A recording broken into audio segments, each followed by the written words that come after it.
Assalamualaikum warahmatullahi wabarakatuh.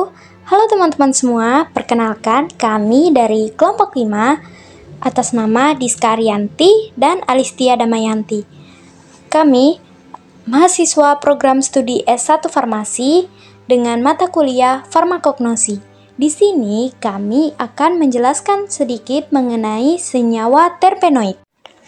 Terpenoid adalah kelompok senyawa organik yang paling berperan dalam tanaman.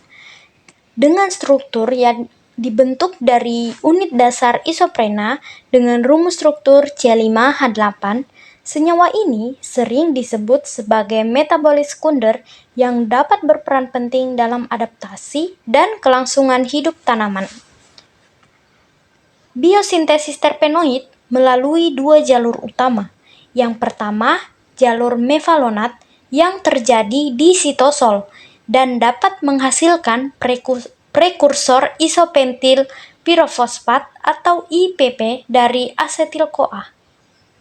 Jalur ini umumnya menghasilkan terpenoid yang lebih besar seperti sesquiterpena dan triterpena.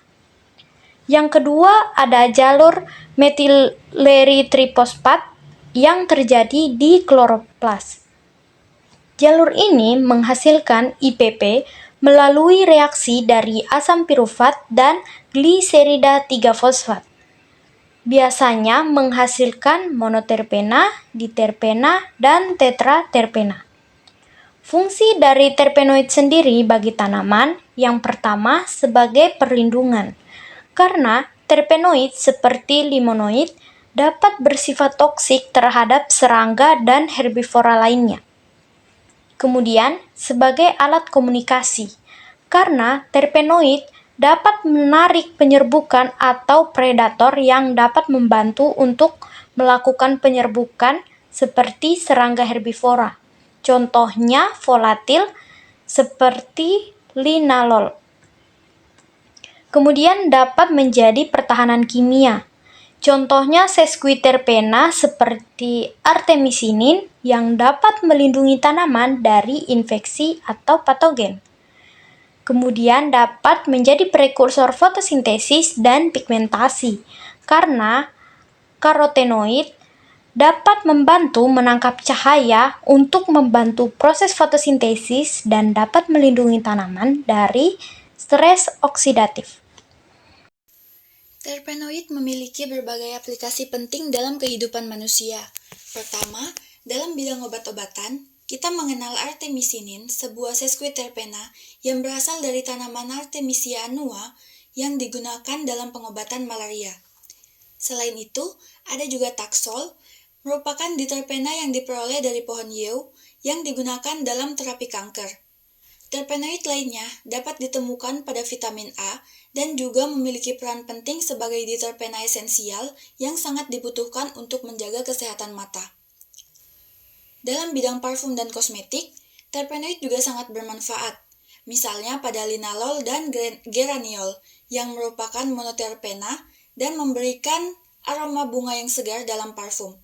Selain itu, ada pada squalena, merupakan sebuah triterpena yang berasal dari minyak hati ikan hiu atau beberapa tumbuhan. Digunakan dalam kosmetik sebagai pelembab untuk kulit. Terpenoid juga berperan dalam pangan dan minuman. Mentol yang merupakan monoterpena dari daun mint dapat memberikan sensasi rasa dingin yang menyegarkan pada makanan dan minuman. Beta-karotin merupakan tetraterpena yang ditemukan pada wortel, dapat digunakan sebagai pewarna alami dan juga sebagai suplemen vitamin A. Selain itu, terpenoid juga memiliki peran dalam perlindungan tanaman. Misalnya pada azadirachtin, merupakan triterpena yang berasal dari pohon neem dan digunakan sebagai pestisida organik yang ramah lingkungan. Terpenoid juga memiliki potensi dalam bidang energi terbarukan. Beberapa triterpena seperti squalena sedang diteliti sebagai bahan bakar nabati yang berkelanjutan. Terakhir, dalam aromaterapi dan kesehatan mental, minyak atsiri yang kaya akan terpenoid seperti minyak lavender yang mengandung linalol digunakan untuk mengurangi stres dan meningkatkan relaksasi. Terpenoid memiliki peran yang sangat penting dalam metabolisme tanaman dan memberikan banyak manfaat dalam kehidupan manusia. Dari sektor kesehatan, kosmetik, pangan, hingga energi, terpenoid memberikan kontribusi besar dengan penelitian yang terus berkembang. Terpenoid diharapkan dapat memberikan solusi-solusi inovatif dalam bidang medis dan teknologi. Itulah tadi sedikit pemaparan materi tentang senyawa terpenoid. Semoga apa yang kami sampaikan dapat bermanfaat bagi yang menyaksikan. Sekian dari kami. Wabillahi taufiq wal hidayah. Wassalamualaikum warahmatullahi wabarakatuh.